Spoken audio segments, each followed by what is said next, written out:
Un cordial saludo y bienvenidos a esta tercera edición de 525 Megas, el magazine de Estudio 6, donde combinamos distintos momentos, conversación, panoramas, editorial, siempre teniendo a la historia como punto de encuentro, como es el sello de nuestro canal de las historias con historia, Estudio 6. Antes, y como lo hemos hecho en las dos ediciones anteriores, antes de esto, quiero agradecer por la extraordinariamente buena recepción que tuvo, para efectos del formato que tiene este programa, la segunda edición, que fue aún mejor recibida que la edición de octubre, digamos, tanto en términos de reproducciones como de tiempo de reproducción, lo que nos ha alentado a seguir con esta idea un poco loca, ¿no es verdad?, de dar un espacio mensual que sea una especie de gran revista del canal y de lo que estamos tratando de avanzar como proyecto Estudio 6. Escuchamos de fondo en este momento una canción llamada 1964, que es, en estricto rigor, un poema de Jorge Luis Borges, que fue material de nuestro justamente de la conversación que tuvimos en el magazine pasado, que es un poema que fue musicalizado por Astor Piazzolla, que hemos contado la traumática relación entre ambos en un podcast de este canal, y en este caso interpretada por la magnífica voz de Jairo en un disco del sello Ariola del año 1975 llamado Jairo canta a Borges. Esta es la canción que abre el lado B del disco, donde nos habla también de un amor desgarrador y sufrido de parte del autor, ¿cierto? Esta es la segunda parte del poema, que es la que fue musicalizada por Piazzolla. Y desde ese punto de vista nos pareció interesante compartir este archivo musical en esta oportunidad. Y junto con ello, ¿cierto?, como siempre decimos, tratamos de acompañarlos con un tema musical al comienzo de cada 525 megas. Vamos a dar, como en las ocasiones anteriores, comienzo a nuestra editorial. Y es que cuando hablamos de historia, que sabemos es el tema principal de esta señal en general, uno sabe que la historia está sujeta a interpretación y que la historia es motivo de debate constante. Sin embargo, hay quienes han sido capaces, por tratar de llevar agua a su molino político o ideológico o doctrinario, como queramos llamarlo, han tratado de generar un relato histórico en base a mitos. Y voy a dar algunos ejemplos. Por ejemplo, se ha instalado mucho el discurso de que en algún minuto también lo tratamos en un episodio de este canal, de una Gabriela Mistral lesbiana y medio de izquierda, ¿cierto? Incluso alguna vez yo tuve ocasión de ver una pared pintada con una Gabriela Mistral con esa bandera infame negra que se ocupaba para el estallido social y un pañuelo verde. Alguna vez a mí me tocó incluso leer a una persona sostener la idea de que la Mistral era poco menos que una líder atea, cuando en términos concretos, y esto aquí pasamos a desmentir el mito que ya lo desmentimos en ese video, la Mistral era una mujer católica. Lo del lesbianismo es al menos cuestionable, en tanto también tuvo amores masculinos, ¿cierto? La famosa amor, entre comillas, frustrado que tuvo por el obrero ferrocarrilero o ferroviario Romero Ureta, y una relación idílica que tuvo mediante cartas con el poeta Magallanes Moure, ¿cierto?, donde ella abiertamente le declara su amor a Magallanes Moure, y ella misma, si bien hay cartas donde se refiere en forma muy apasionada a Doris Dana, que era su compañera de sus últimos años, ella misma negó ser lesbiana. Como dice una persona cuya opinión yo respeto mucho a este respecto, a veces es más conveniente leer a Mistral que leer a quienes quieren interpretar a Mistral. Sin embargo, hay un sector que convenientemente ha preferido obviar una parte de esa historia para generar el mito de esta Gabriela lesbiana y medio revolucionaria, obviando además que, por ejemplo, en política ella sirvió como funcionaria del Servicio Exterior chileno durante el gobierno la Alianza Liberal Conservadora de Alessandri Palma en los años 30, y que la única vez que se pronunció sobre política contingente chilena fue la elección presidencial de 1952 a favor del candidato de la derecha, Arturo Mate, ¿cierto? Por lo tanto, en realidad este discurso es un mito. Un segundo mito, que también hablamos en uno de los episodios más vistos de la historia de este canal, de los primeros que pasó las 1000 reproducciones de hecho, fue el tema del famoso, y el otro día lo conversaba con una persona que es seguidor de este canal y que es con quien tengo mucha confianza, lo hablaba presencialmente, el famoso mito del plebiscito al que supuestamente iba a convocar Salvador Allende en el discurso en el Foro Griego de la Universidad Técnica el 11 de septiembre del 73. Como lo conversamos en ese episodio, eso también es un mito, porque Allende no tenía las atribuciones constitucionales para convocar un plebiscito en esas circunstancias, y en la única circunstancia en que podría haberlo hecho, que era por la discrepancia entre el Ejecutivo y el Legislativo, por un proyecto de ley, que en este caso era el de las 3 áreas de la economía, tenía 60 días para hacerlo, y ese plazo había vencido en julio del año 73. Por lo tanto, si iba a anunciar un plebiscito en el 11 de septiembre en el Foro Griego de la Técnica, en estricto rigor eso era iba a ser una venta de humo. No hay una forma, por mucho que se haya levantado ese mito, que dicen que es construcción de Carlos Jorquera y del entorno comunicacional de Allende, era materialmente imposible que se pudiera verificar, ¿cierto? Pero ellos, y la izquierda en buena medida, ha levantado el mito de este presidente que estaba dispuesto a someterse a un plebiscito que era imposible, y que además si hubiera sido posible probablemente lo perdía, para tratar de validarlo como una especie de altruista democrático, ¿cierto? Yo no voy a juzgar las características personales de Salvador Allende, no es menester de este audio o de este magazine, hoy en particular, habrá otro momento para hacerlo, pero evidentemente, por mucho que él tendiera a desconocer la Constitución, o su gobierno tendiera a desconocerla, aquí hay un tema expreso: no tenía la facultad para convocarla, por lo tanto no podía hacerlo. Un tercer, entre comillas, mito, que este es más discutible, pero de todas formas vale la pena mencionar, es el tema de la supuesta idea del general Pinochet de desconocer los resultados del plebiscito del 5 de octubre de 1988. Esto en base a una declaración del general Matei, posterior a estos hechos, en que el entonces miembro de la Junta de Gobierno y comandante en jefe de la Fuerza Aérea sostenía que el general Pinochet habría tenido la idea de convocar a un acuartelamiento en la noche del 5 de octubre. A ver, independiente de que haya existido la idea de convocar un acuartelamiento, que es un ejercicio que se realiza en las Fuerzas Armadas en situaciones de tensión, y alguien podría haber estimado que era tenso, primero, no hay ninguna prueba concreta ni precisa, no hay un documento fuera de la declaración del general Matei que haya hablado abiertamente de una intención de desconocer el resultado. Y segundo, y más importante, es que en términos prácticos no sucedió. En términos prácticos, ya sea por voluntad propia o por la presión de la Junta, el entonces presidente aceptó su derrota y reconoce al día siguiente cuál había sido el efecto de la voluntad ciudadana y decide dar paso a la transición hacia la democracia.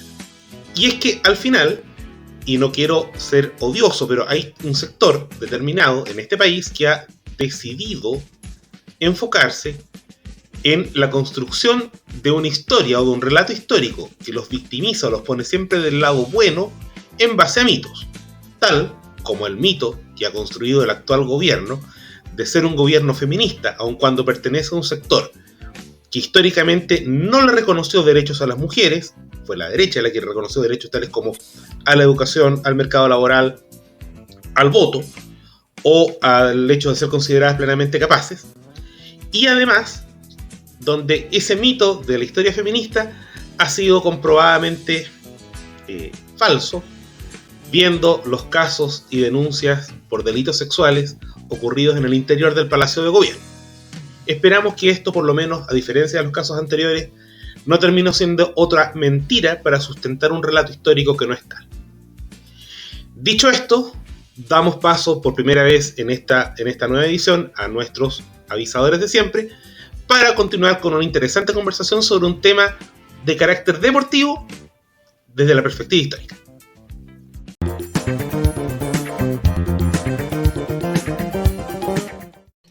Newen Digital es una agencia que diseña y posiciona sitios web en Google y que es capaz de crear estrategias de marketing digital que funcionan. Contáctate con ellos en hola@newendigital.cl, en su sitio web newendigital.cl o en su Instagram @newendigital. Newen Digital, la fuerza para crecer con tu negocio. Tenemos las noches contadas. Se conversa sobre el mundo cultural y editorial martes por medio. Encuéntralos en YouTube en el usuario FM Cuentacuentos. Tenemos las noches contadas. Cultura y libros al alcance de un podcast. ¿Quieres comprar, vender o arrendar una propiedad? Contáctate con VBP Propiedades. Más de 15 años en el mercado inmobiliario los avalan. Escribe a fmarilao@vbp.cl y deja tu gestión inmobiliaria en las mejores manos.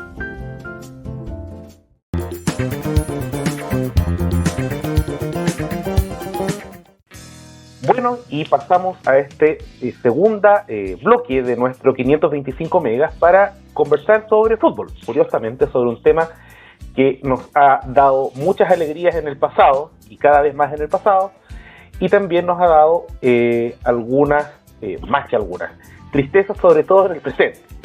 Y sobre esto vamos a conversar con una persona a quien tengo el gusto de conocer y estimar profundamente, como es nuestro amigo Guillermo Gómez. Guillermo es profesor de historia, es comunicador, es escritor, autor de Revolución en la Frontera, que ya va en, corrígeme Guillermo, la tercera edición. Se está escribiendo la tercera. ¿Cómo está, Rodrigo? Aquí, feliz de conversar contigo, de compartir en mi canal, que tú fuiste de los primeros en confiar además en este proyecto. Bien, aquí tratando de tratar un tema que es actual, pero que tiene una perspectiva histórica de por medio. Al final vamos a dar también, tú vas a tener tu oportunidad para difundir tu libro acá, ya, para que veas tú. Guillermo, voy a plantearlo al público, además, entre otras particularidades, es, como dijimos, comunicador, y él concretamente se ha dedicado mucho tiempo al comentario y al relato deportivo en su ciudad natal, que es Temuco. De hecho, su libro, su Revolución en la Frontera, es un poco, no un poco, es en realidad la historia de Deportes Temuco desde los albores del club, ¿no es verdad? Exactamente, desde el año 59, empezó un año antes de que se funda el club, hasta el primer libro es 59-61, cuando gana el regional de Concepción, en la época que el ascenso no llegaba más allá de Rancagua, digamos, o Talca. Y el segundo es del año 62 al 68, cuando se construye el estadio municipal, viene a jugar la Unión Soviética, etcétera. Y ahora vamos por el tercero, que es del 69 hasta el 85, que va a tratar por qué murió el Green Cross de Temuco.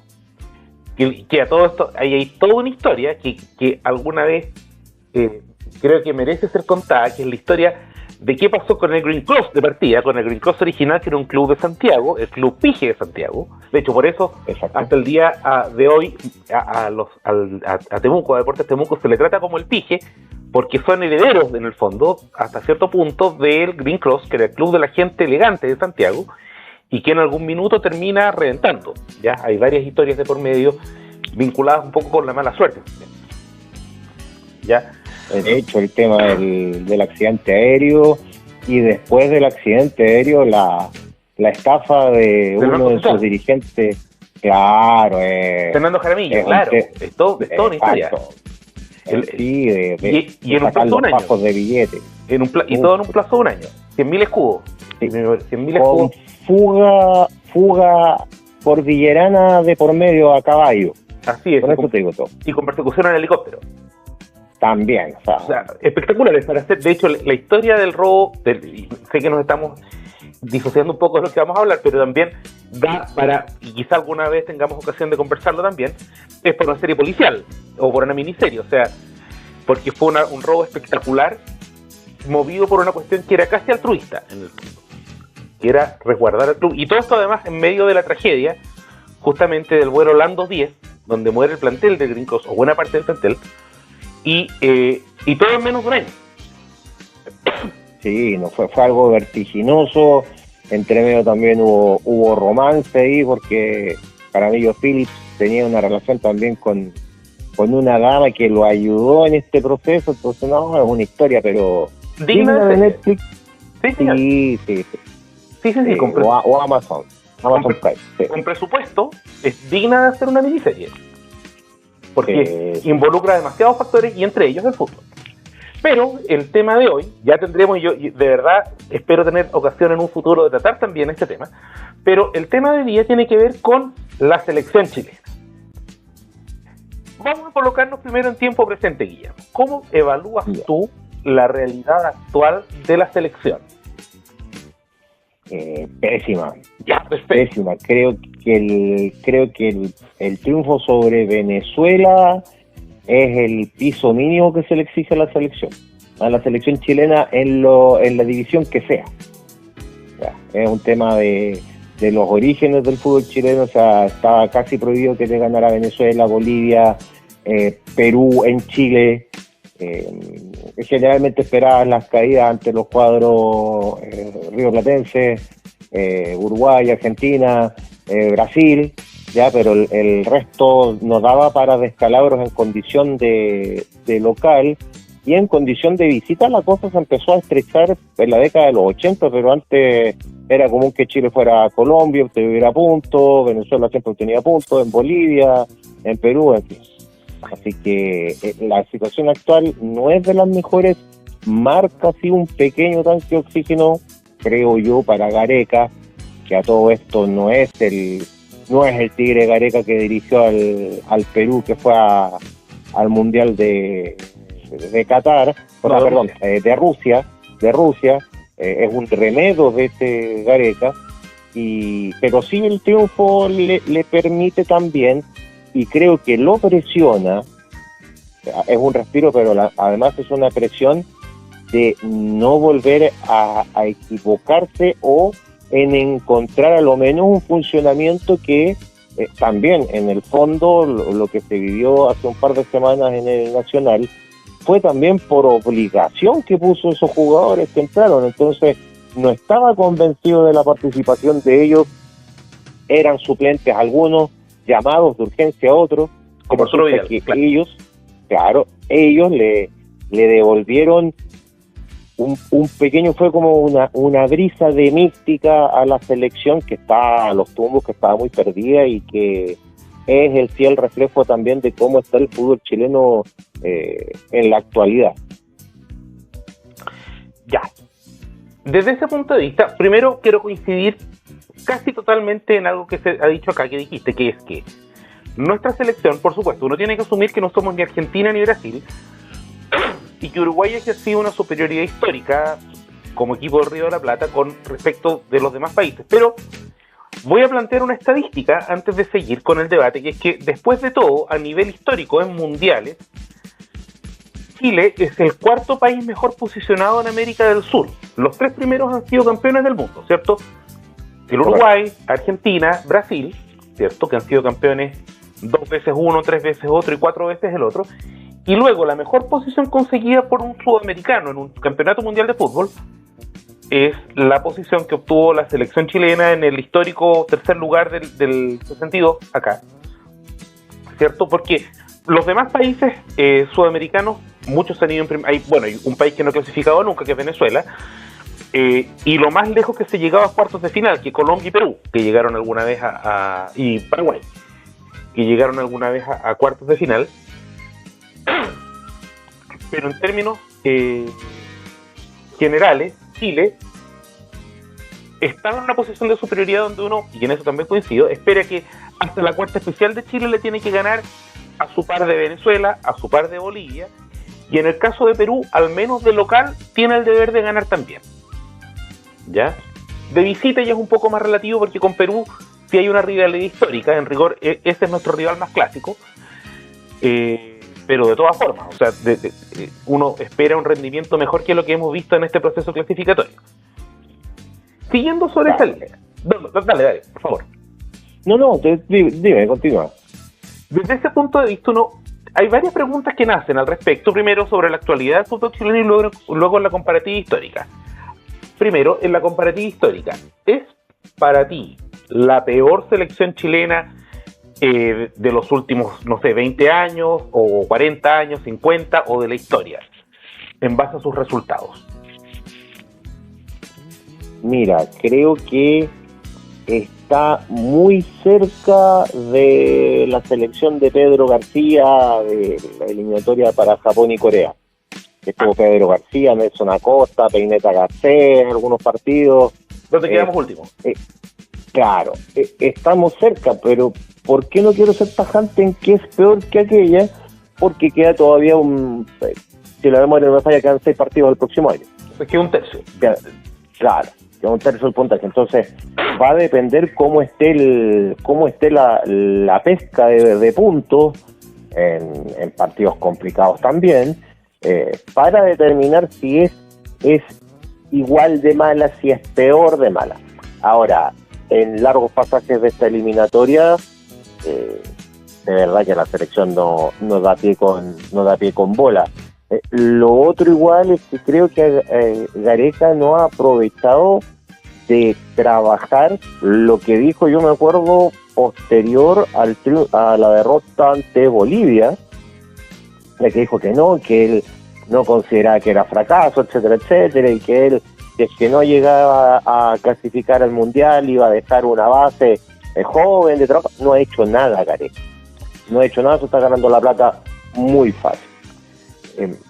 Sobre el tema de la selección también, que tampoco ha sido una brillante, salvo la generación dorada que ha sido por lejos la selección más exitosa de la historia, junto con la del Mundial del 62, que no hay que olvidarse de aquello. Pasan algunas cosas con la selección y el fútbol chileno. Me acuerdo en los 2000 que tanto la selección como el campeonato local iban a la baja. En los 90 la selección iba a la baja, pero el campeonato local era de alto impacto. Ya recordemos los planteles que tenía Colo-Colo, la U, Católica finalista de Copa Libertadores en el 93, Colo-Colo campeón en el 91, la Unión Española cuarto finalista en el 94. Universidad de Chile finalista en el 96, claro. Correcto. Entonces, era un torneo muy llamativo, con mucha gente en el estadio, con los clubes haciendo buenos papeles en el extranjero, pero con la selección castigada hasta el 90 y tanto, ¿no es cierto?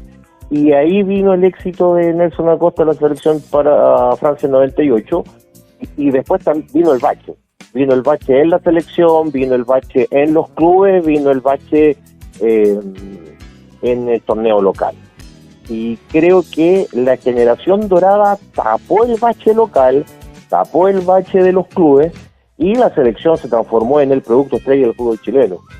Pero ahora como que se esfumó el espejismo y volvemos a tener una selección mediocre a ratos, una participación de equipos chilenos que Colo-Colo recién este año se encargó de dar batalla con Almirón y esa llave con River Plate que perfectamente se pudo haber pasado, pero con un campeonato chileno paupérrimo y de forma transversal. Primera división, ascenso, segunda división profesional, que hasta el día de hoy nadie la entiende, que es un bodrio, la pelea con la ANFA, con el fútbol amateur, con la tercera A, la tercera B. Entonces, con dirigentes que están totalmente perdidos en lo que hacen, en lo que tienen que hacer, pensando en el bienestar propio, mirándose el ombligo, y ni siquiera piensan en el fútbol chileno, y ojo, algunos dirigentes ni siquiera piensan en sus clubes, que es lo peor. Vamos a hablar de eso en un par de minutos, porque quiero un poco también hincar el diente a ciertos factores específicos, pero un poco, a ver, también para dar un poco de cuerpo a la idea que yo encuentro que estoy relativamente también de acuerdo. El fútbol chileno ofrece básicamente, ¿no es verdad?, dos productos. Vamos a plantearlo así, en global o en genérico. Las selecciones, ya, porque también hemos tenido buenos rendimientos a nivel histórico en selecciones juveniles. O sea, Chile ha hecho semifinales en todos los niveles, tanto a nivel adulto como a niveles juveniles, en mundiales de fútbol, ¿no es verdad? Sub-20, sub-17. Estamos de acuerdo en esto, ¿no? Sí, por supuesto. Y también vende el producto torneo nacional, ¿cierto? Por ejemplo, y en esto coincido, en los años 90 la selección chilena, producto de la sanción por el maracanazo del Cóndor Roja, estuvo fuera de torneos FIFA, no torneos Conmebol, pero de torneos FIFA, hasta la eliminatoria para Francia 98 que partió el 96, ¿cierto? Pero justamente en ese periodo, entre el 90 y el 96, metió un campeonato del fútbol, los clubes chilenos, un campeonato de América, un subcampeonato de América, una semifinal y varios cuartos de final, ¿ya?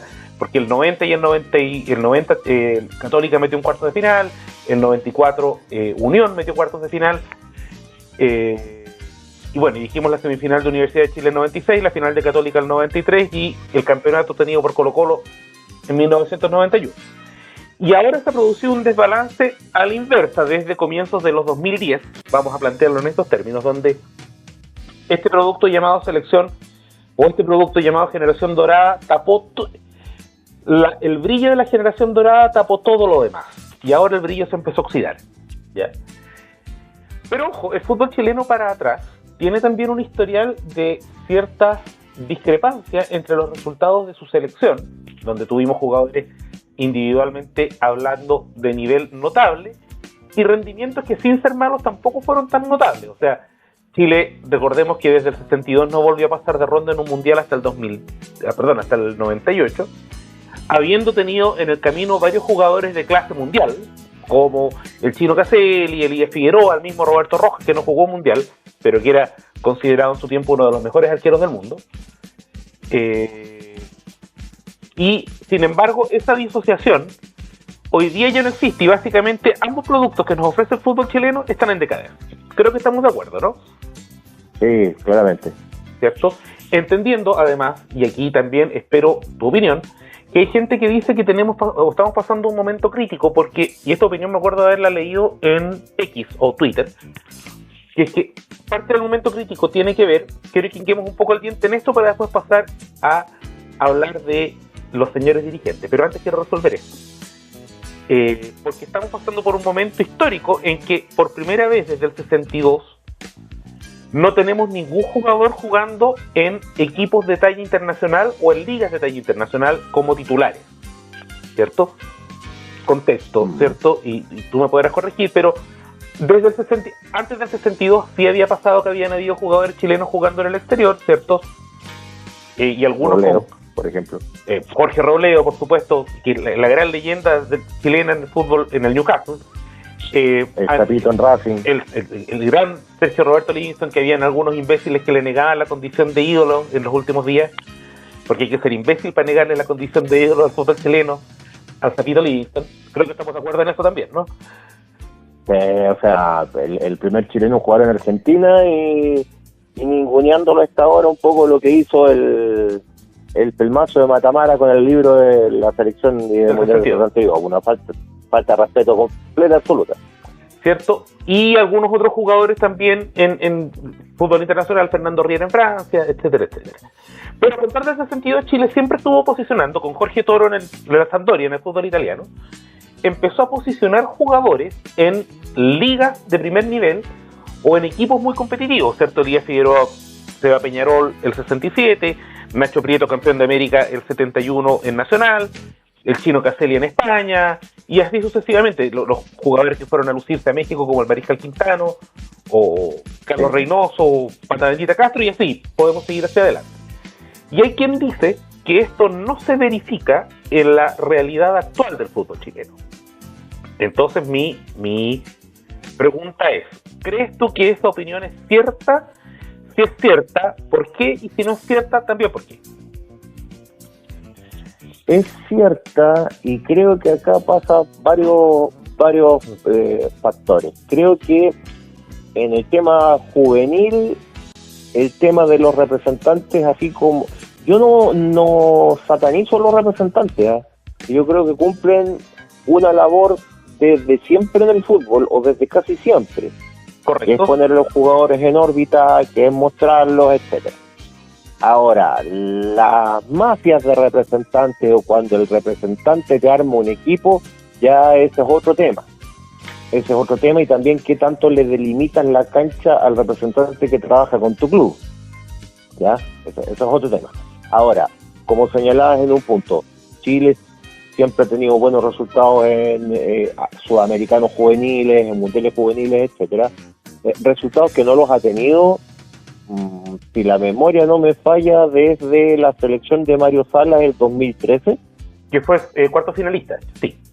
Correcto, que cae en ese partido desgraciado, igual ese 3-2 contra Ghana, claro, en la última jugada.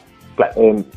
Entonces, siempre hubo los Zulantay, los Mario Salas, otros que se me pueden quedar en el tintero. El Pollo Vélez, claro.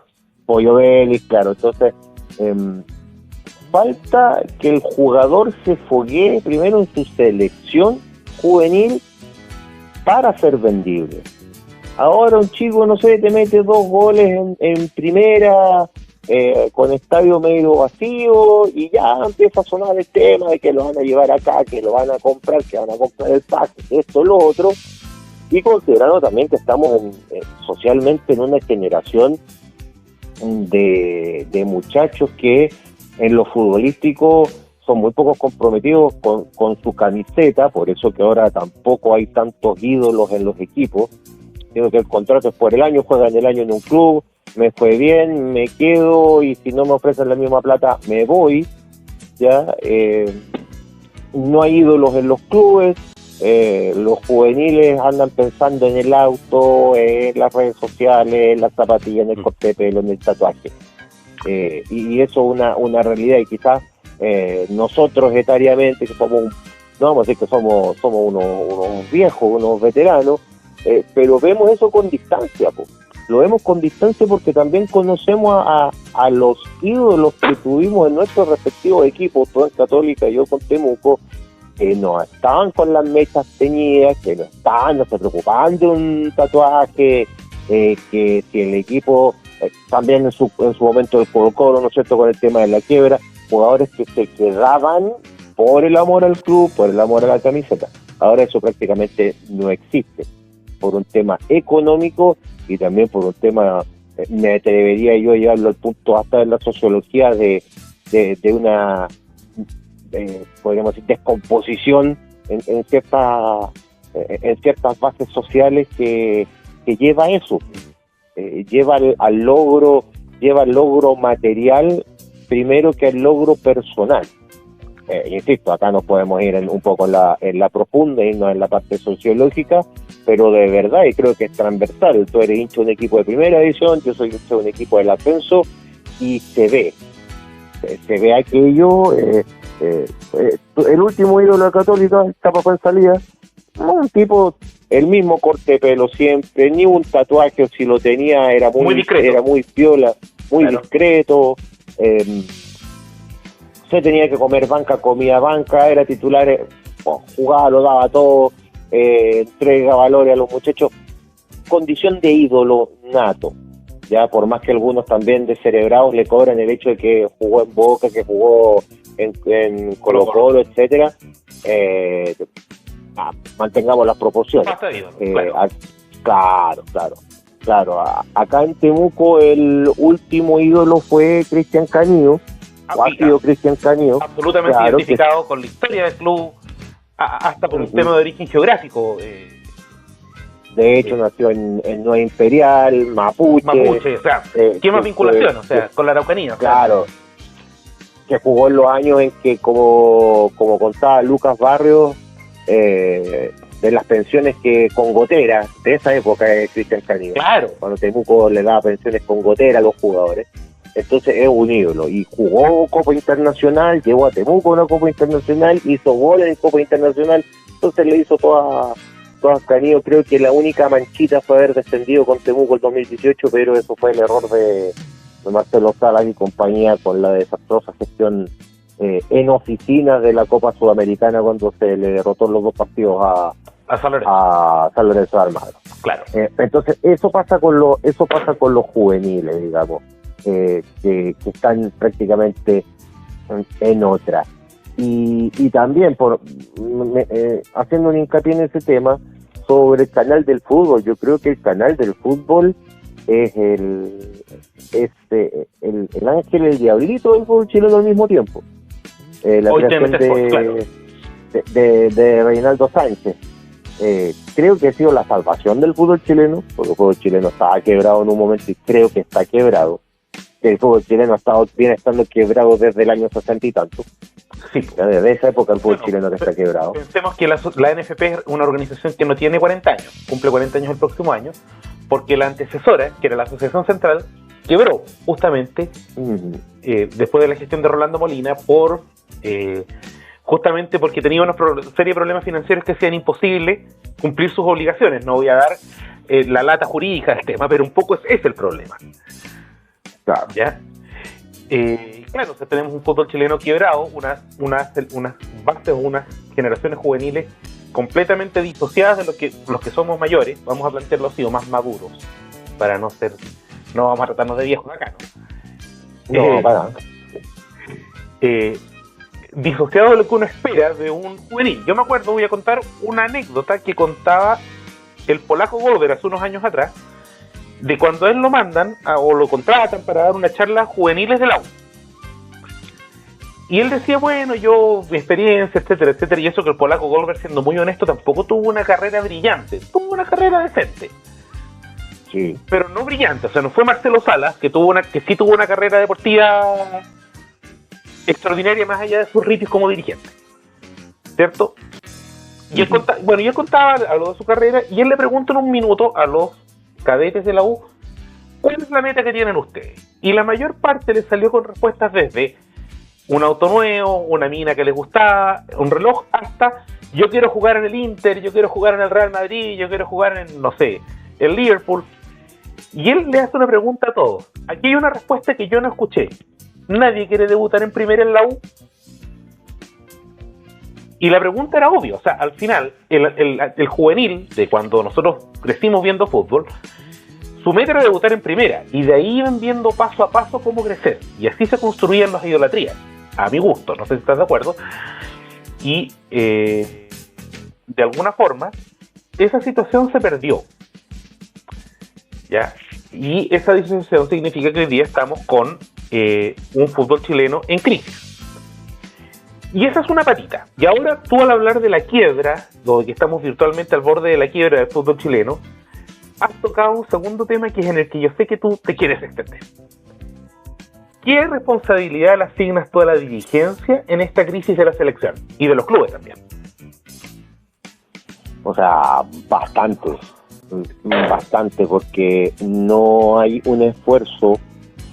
A ver, tampoco quiero ser puritano. Todos sabemos lo que es, por ejemplo, la Conmebol, todos sabemos lo que es llegar a ser presidente de una federación o de una asociación de fútbol, llegar allá, los que se maneje, eso es en todas las instancias, en todas las federaciones, hasta en el fútbol europeo, que ahora se hacen los catones, ¿no es cierto?, en todo ámbito, y resulta que igual estaban repodridos ahí con el tema de la UEFA, la FIFA, en fin. Pero, por lo menos, no sé, vamos a hablar de don Sergio Jadue, por ejemplo. Correcto. Don Sergio Jadue, que está viviendo en Estados Unidos. Jadue, ejemplo de dirigente no es, pero tenía algo que sus pares posteriores, llámese Arturo Salá, llámese Pablo Milá, no tenían que buscar el bien en algunos de los elementos que mencionábamos anteriormente por el fútbol chileno. ¿Ya? ¿En qué sentido?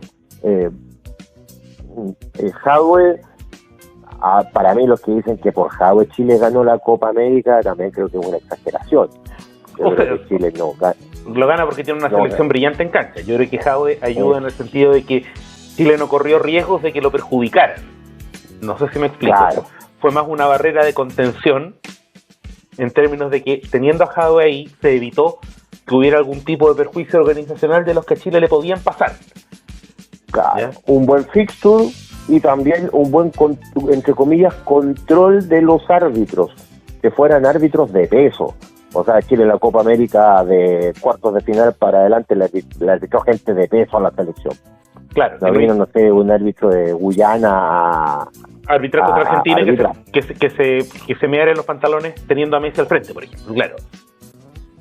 Claro, no, o sea, los arbitrajes, a lo menos los partidos frente a Uruguay, frente a Perú, frente a Argentina, claro, fueron arbitrajes de alto nivel, a mi entender. Incluso se ve la situación de lo que ocurre después con Jara, con el dedo de Jarita, y claro, expulsan a Cavani, pero después Jara lo suspende la Conmebol por oficio, digamos. Entonces, ahí tú ves también que Chile tampoco es que estaba blindado, sino que podríamos decir que disminuyó la cantidad de flancos que lo pudiesen perjudicar, camino al título, por decirlo de alguna manera. O sea, de alguna forma limpió la parte escritorial del correcto. Que no le colocaran palos en la rueda en el... Exacto. Pero de ahí en adelante ha sido error tras error, mala contratación de entrenadores. De hecho, para mí, hasta Pizzi, que también corría con el vuelito de lo hecho por Sampaoli, pero para mí Pizzi fue el último entrenador decente de la selección chilena, el último entrenador que preparaba para los partidos. Ya de ahí en más ha sido, por más que algunos defiendan al profesor neumático, ¿no es cierto? Profesor Rueda, claro. No, estaba totalmente... Y ojo, no es por un tema que el entrenador no supiera, si tenía mucho recorrido Rueda. Lo que pasa es que no estaba calificado para una selección bicampeona de América, con el peso que tenía y que tiene ya los últimos destellos de ese camarín, que hay que aguantar un Vidal, un Alexia o un Vargas, entre otros, a un Valdivia, en fin, a un Bocellur. Hay que tener carácter para aguantar un camarín así. Creo que Rueda no lo tuvo. Más que lo futbolístico, yo creo que pasó por ahí.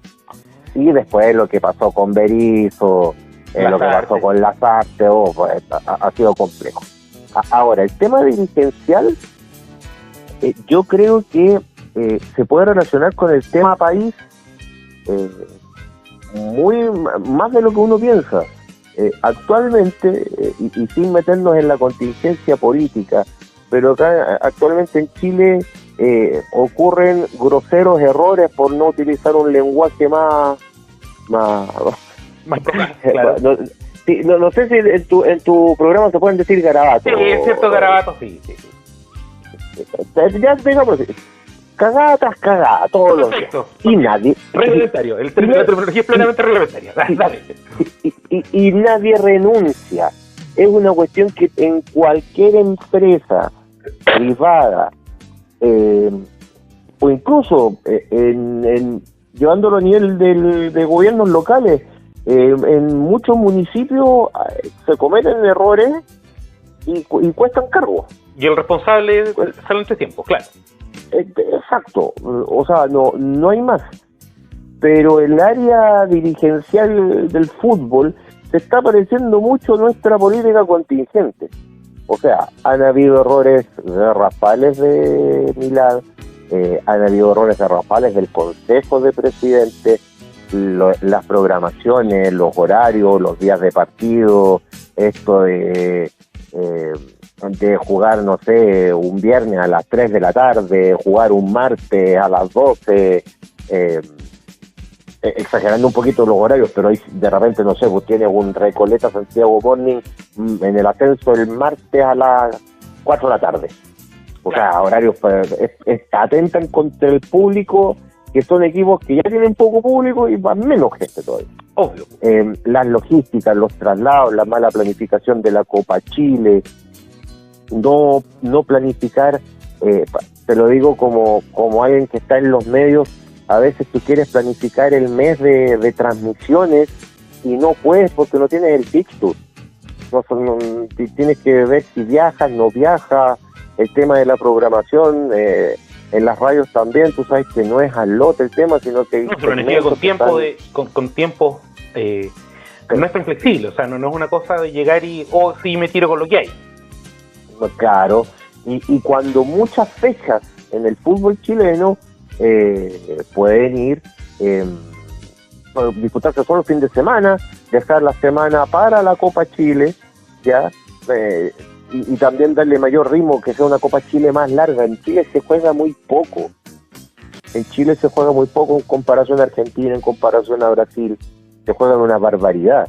Entonces, Copa Chile te hacen estos temas zonales que faltan antiguamente en los 90, haciendo memoria, tú en la Copa Chile lo jugaba primera y segunda división en grupo, 8 grupos de 4 equipos. Así es, donde pasaban los dos primeros, claro, tenías que jugar 6 partidos recién para pasar octavos de final. Partidos de ida y vuelta. Entonces tenías 2 de octavos, 2 de cuartos, 2 de semi. La final a veces era el partido único, entonces tenías que jugar 14 partidos para ser campeón de Copa Chile. Y donde además se sabía más o menos con detalle cuándo iban a ser las fechas, o sea, la final de Copa Chile, uno en febrero, cuando se presentaba el fixture del torneo nacional, también sabía la final de la Copa Chile se va a disputar el día tanto de diciembre, en tal estadio, salvo que juegue de local el equipo que juega allí, ¿cierto? Y esa era la única variación, ¿ya? Uh-huh. Que además era una cosa que se podía calcular más o menos bien. Y efectivamente ese tema organizacional, yo entiendo para dónde estamos apuntando, es netamente dirigencial. O sea, hay una persona que no se toma la molestia de hacer un Excel de drástico, que le permita calcular fecha por fecha y semana por semana. Súmale también el tema que no es que el canal del fútbol, o TNT Sport como se llama ahora, que también los tiene un poco apretados ahí de ciertas partes. ¿Cuál es el tema? El tema es que no es obligación que tengan que ir, y eso es lo que todavía no lo visualizan, como el fútbol alemán, como el fútbol inglés. El fútbol alemán y el fútbol inglés no tiene exclusividad, por ejemplo, cuando juega Liverpool, cuando juega el Manchester City, el Manchester United, no tiene exclusividad. Se juegan otros partidos en ese mismo horario, van por señales distintas en televisión. Claro. Entonces, tú al hincha de Temuco, por ejemplo, ¿por qué lo tienes que castigar? ¿Por qué se tiene que mover su partido? Porque hay clásico entre Colo-Colo y Católica. Cuando se podría Colo-Colo y la U. Cuando se podría transmitir por una señal alterna, por ejemplo. Exactamente. O jugar, no sé, primera división el día domingo, y el ascenso, que se juegue todo el ascenso el día sábado, ¿ya? En partidos simultáneos, qué sé yo. No, había años atrás en primera era un tema que tenías que empezar a jugar a las 12, 2, 4, 6, 8 de la noche, 10 de la noche. Entonces es como no se respeta ahora que está tan de moda este tema, las territorialidades, digamos. Cada equipo que juegue a su horario, su día, y además que el perjuicio económico para los clubes es tremendo. Es tremendo. A Temuco, cuando lo han hecho jugar el sábado al mediodía en regiones y en la capital también, y en Chile, el día sábado es de trabajo. El día sábado no es de país europeo que no se trabaja hasta mediodía. El sábado es día de trabajo a veces completo. O sea, no para todo el mundo, pero para una buena parte de la población, el sábado se trabaja por lo menos media jornada. Claro, o es día de estudios también. Claro. Estudios superiores, estudios técnicos, etcétera. Entonces, por eso que siempre, y años atrás, el fútbol siempre era o sábado en la noche, después como sábado como después de las 4 de la tarde, más o menos. Claro, que es casi un panorama ir al estadio el día sábado, o el domingo 3 de la tarde, que es el típico horario de Chile, 3 de la tarde, 5 de la tarde, etcétera. Ya que es un horario correcto. Pero todos los demás, en cuanto a la organización de horarios, ha sido un desastre. Se entendió en su momento para la pandemia, pero era por la pandemia. Donde había un contexto diferente, donde, claro, no nos olvidemos, respecto del público, era muy distinto, porque es más que mal, salvo aquellos que tenían que hacer necesariamente gestión presencial, el común de las personas nos dedicamos a trabajar desde la casa en pandemia, por lo tanto, la disposición de tiempo era diferente. Aquí, yo sé que no es el tema principal de lo que estamos hablando ahora, pero las costumbres de pandemia eran propias de pandemia, en esa lógica en que uno básicamente no salía de la casa. Claro. Pero hoy día, entonces, la vida se está normalizando hasta cierto punto, ¿cierto? Tenemos ciertas cuestiones de seguridad que son un poco diferentes, pero en general ya no estamos encerrados 24/7, como estábamos en pandemia, donde se salía 2 veces por semana a comprar. ¿Ya?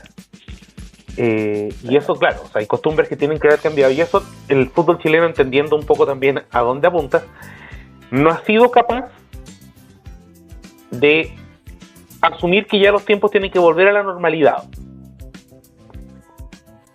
En el amplio sentido de la palabra. Entonces, no es un producto atractivo en cuanto a los horarios, no es un producto atractivo en cuanto a los campeonatos. Deberían haber más equipos en primera división. Creo que perfectamente se podría subir a 18 o 20. Debería volver la liguilla de promoción. Para Ya, trabajo, debería, claro. sí, debería haber liguilla de promoción. O sea, o como era en la antigua, que eran 2 ascensos directos, Correcto. y 2 Y tercero y ascensos, cuarto. tercero y correcto. cuarto, versus el puesto, siguiendo la lógica de los 16 equipos, el puesto 13 y 14 a liguilla de promoción. Exacto, y que era un torneo apasionante igual. Era súper entretenido, po. Era súper entretenido. Entonces, se pierden un montón de instancias. Y tiene relación también, creo yo, ahora ya individualizándolo un poco con la regencia de Pablo Milad.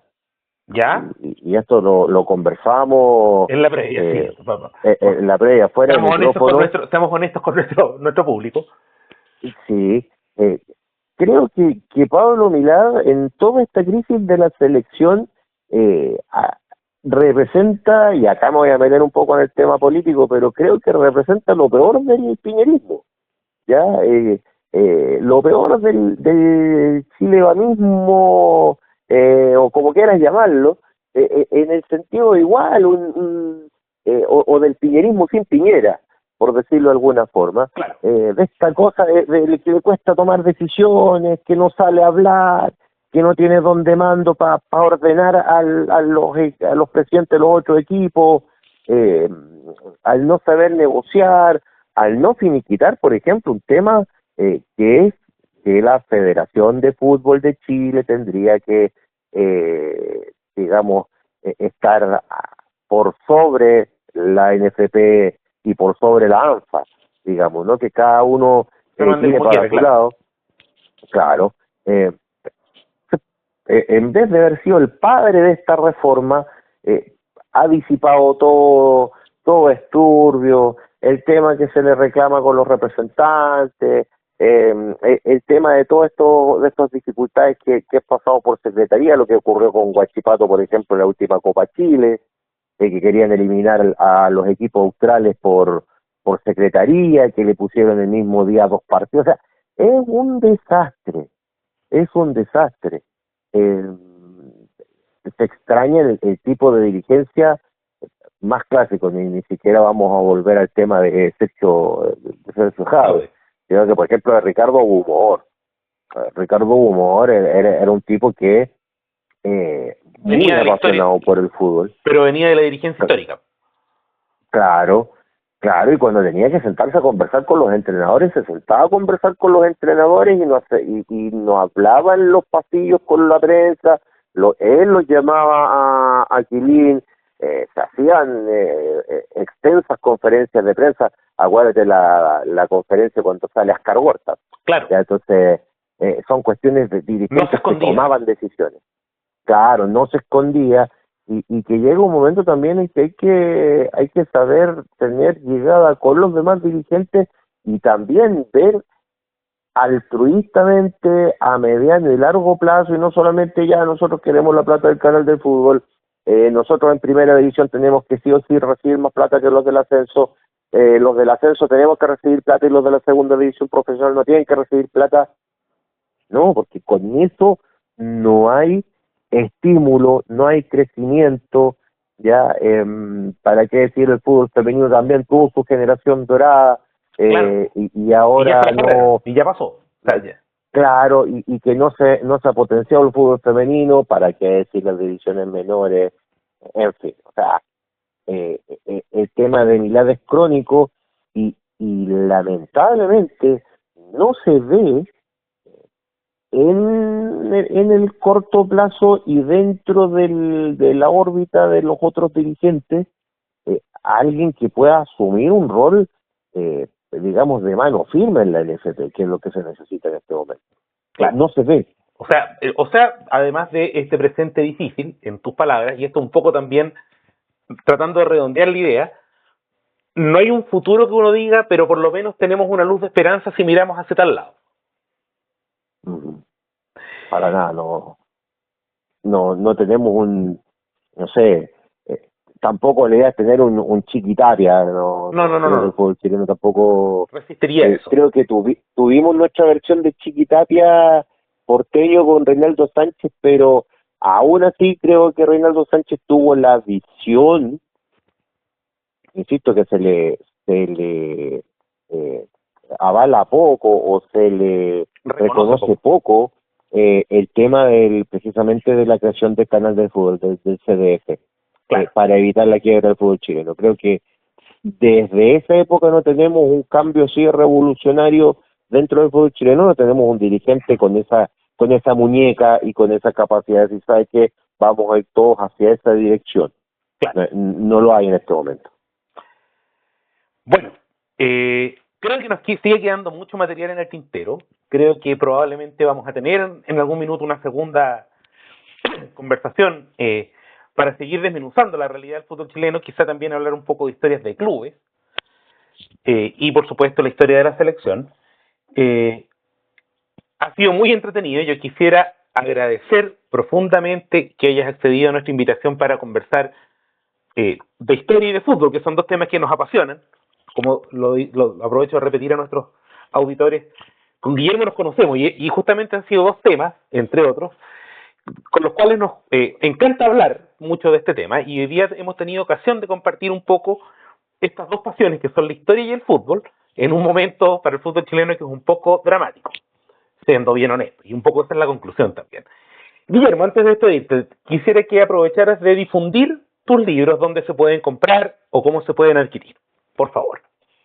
Bien, agradecido primero que todo por la invitación. Ya siempre sigo muy atento a lo que es tu canal de historia, tu libro que lo tengo con mucho cariño en mi colección. Me lo contó un pajarito, ya que espero que haya una segunda versión también de ese libro. Y bueno, el Revolución en la Frontera 1, Revolución en la Frontera 2, que son los libros que están contando la historia de Deportes Temuco, se pueden adquirir en las redes sociales. Está en Instagram, Revolución en la Frontera, Facebook, Revolución en la Frontera, Twitter, @Revolución en la Frontera, y próximamente estamos trabajando, pero no por un tema de que vaya a ser alguna coreografía, qué sé yo, pero pronto se viene un TikTok también con material de Revolución en la Frontera para llegar a las generaciones más jóvenes. Más millennial, digamos. Y se viene una promoción navideña que va a aparecer en las próximas horas. Ya quedan pocos ejemplares de los primeros tomos. Ya. Entonces se viene una promoción bien interesante, cada uno 15,000 pesos, también en mi celular 965796192, un WhatsApp, envío a todo Chile, ¿ya? Y el 2025 se viene el Revolución en la Frontera 3, para seguir del año 1969 a 1985. Para seguir contando la historia de un club que, por mucho que hoy día no esté en la división de oro de fútbol chileno, sigue siendo un club con una tremenda historia que contar y que nos ha dado bastantes momentos de que hablar, como es Deportes Temuco, y una gran alegría para la región de la Araucanía, por supuesto. También les ha dado pena, pero muchas alegrías. Bueno, Guillermo, vuelvo a agradecer la confianza de poder que has tenido tú con nosotros, o conmigo en particular, y el cariño siempre, tanto en mi proyecto como escritor, en su tiempo, como ahora con el canal. Y yo creo que nos vamos a volver a encontrar en otra conversación, además de las presenciales, digamos, en el canal, y probablemente también le dediquemos en algún minuto algún tiempo a difundir tu libro en específico. Me refiero a algún short o algo por el estilo, sería bueno y lo vamos a conversar, esto lo digo al aire, pero lo vamos a conversar, para seguir dándole cuerda a este proyecto llamado Revolución en la Frontera, que es un lindo proyecto que combina historia local y fútbol nacional. Bueno, te agradezco mucho y será entonces hasta una próxima conversación. Y esto ha sido, mis queridos, bueno, para que te despidas también del público. ¿Aló? Un abrazo, Rodrigo, como siempre agradecido por estar conversando en esta oportunidad de fútbol. Nosotros hablamos de todo siempre, de fútbol, política, contingencia y demás, pero en esta oportunidad de fútbol, y encantado. Acepto la próxima invitación cuando tú lo dispongas y lo mismo, por mi parte también vas a estar invitado cuando saquemos el Revolución en la Frontera 3 ahí para participar de conversatorios y demás. Así que un abrazo para ti y abrazo también para cada uno de tus seguidores en redes sociales y que van a estar atentos, por supuesto, a esta conversación.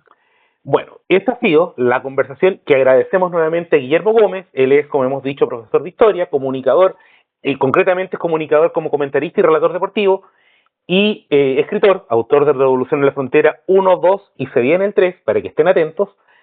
Y después de esta interesantísima conversación sobre la realidad del fútbol chileno y de la selección chilena, vamos a dar paso nuevamente a nuestros avisadores para luego entrar al bloque final de Panoramas.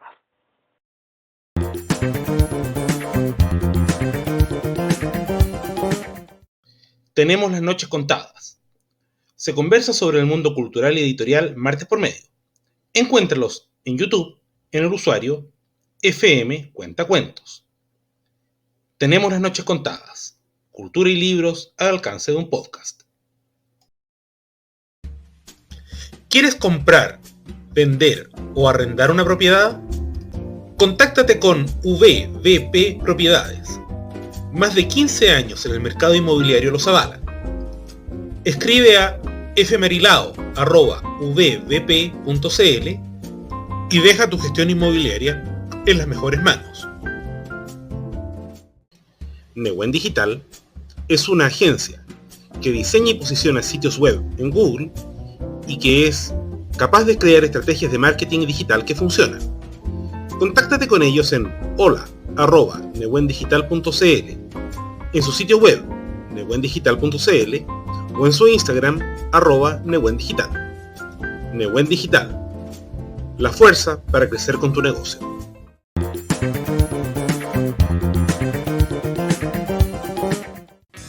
Y comenzamos este tercer y último bloque de esta tercera edición de nuestro 525 megas, tras esta interesante conversación con Guillermo Gómez, hablando un poco de la no muy feliz realidad del fútbol chileno.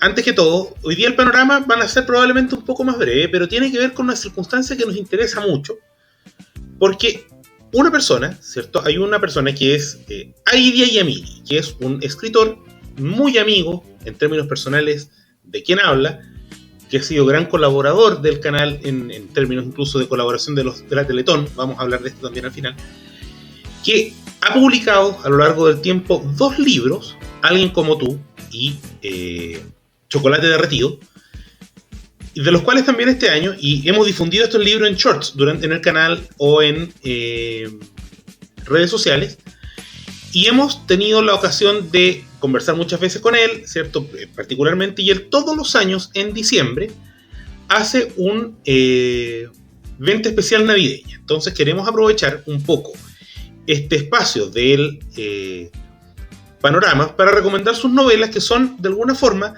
novelas desde su particular estilo, para donde él nos cuenta historias humanas marcadas por eventos que pueden ser muchas veces inesperados, y donde la amistad, la calidad humana y el cariño se manifiestan de formas a veces misteriosas, pero siempre con un objetivo por delante. Estos libros, tanto sus ediciones en español como en inglés, los títulos en inglés son básicamente lo mismo, ¿cierto? Alguien como tú es Someone Like You, y Molten Chocolate, que sería la traducción al inglés de Chocolate Derretido. Ustedes los van a encontrar en sus retailers favoritos de libros en el internet, ¿cierto? Y nuestra idea es que ustedes tengan la oportunidad de conocer y de reconocer a nuestro amigo Idia Yamini con sus obras, aprovechando además que va a estar, probablemente, yo me estoy adelantando un poco, con sus clásicas promociones navideñas, para que ustedes tengan en cuenta su obra y de alguna forma disfruten con él, o sea, disfruten de su pluma. Antes de despedirnos, ¿cierto? Quisiera agradecer porque finalmente extendimos un día más a recomendación de dos colaboradores o dos aportantes al canal, Felipe y Tefa, que a Felipe no tengo el gusto de conocerlo. Tefa es una amiga a quien yo quiero mucho, que nos solicitaron que extendiéramos un día más. Tuvimos Teletón, ¿cierto? Desde el 24 al 30 de noviembre, que tuvo una recaudación que fue razonable para arriba. O sea, tuvo una recaudación que partió muy lenta, pero que fue repuntando, y finalmente el balance final se va a entregar mañana, el definitivo.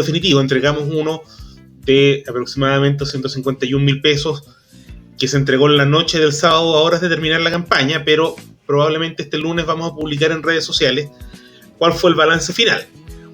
Y nos agrada porque, si bien, por supuesto, obviamente uno siempre le interesaría recaudar más, pero primero, la buena voluntad de las personas por colaborar con este proyecto, que nos permita de alguna forma ampliar la cobertura del canal, ¿cierto? Nuestra idea es seguir ampliando programación, ya, para que este canal siga siendo una compañía para todos ustedes como telespectadores o auditores, con más programación, más espacios, si es posible compartir espacios, ¿cierto? Ya hemos anunciado en los podcasts anteriores la posibilidad de realizar una columna, que haya gente que ya sea que compre o solicite un espacio para columna, cumpliendo con ciertos parámetros básicos, como que siempre tiene que tener algo de perspectiva histórica, porque este es un canal de historia, y de alguna forma conseguir esas recaudaciones nos permiten ir ampliando esa base del canal y seguir proyectando esta idea loca,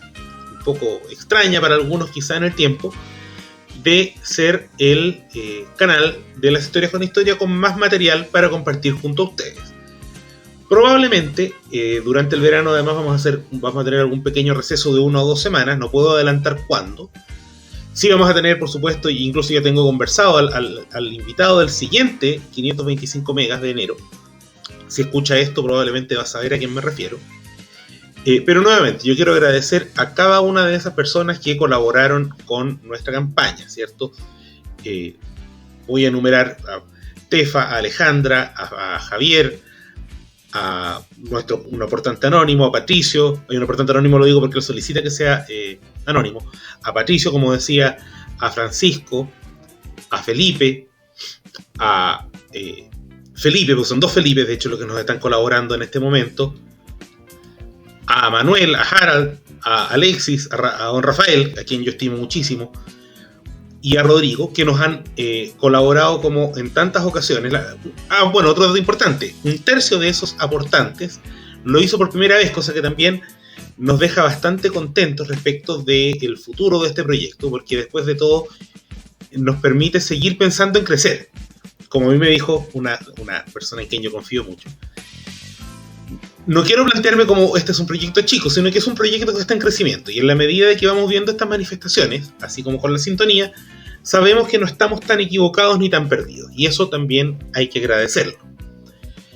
Cualquier consulta que tengan con nosotros lo pueden dejar, por supuesto, en los comentarios de este video, y también, por supuesto, para quienes deseen tener algún tipo de columna en el canal, así como quienes desean auspiciar, pueden tener auspicio específico sobre este espacio o en general sobre la programación del canal, al correo, nuestro correo electrónico, hola@estudio6.cl.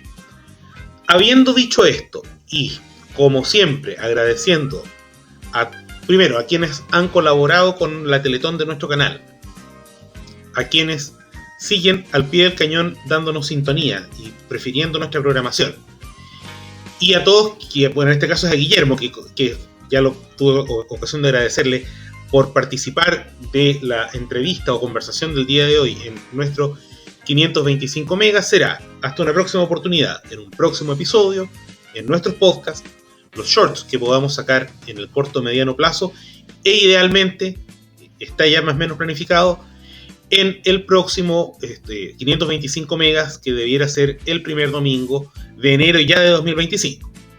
Y nos adelantamos ya, que tengan un maravilloso fin de año y probablemente haya un abrazo virtual llegado el momento en las pantallas de Estudio 6, vuestra casa y la casa de las historias con historia. Hasta pronto.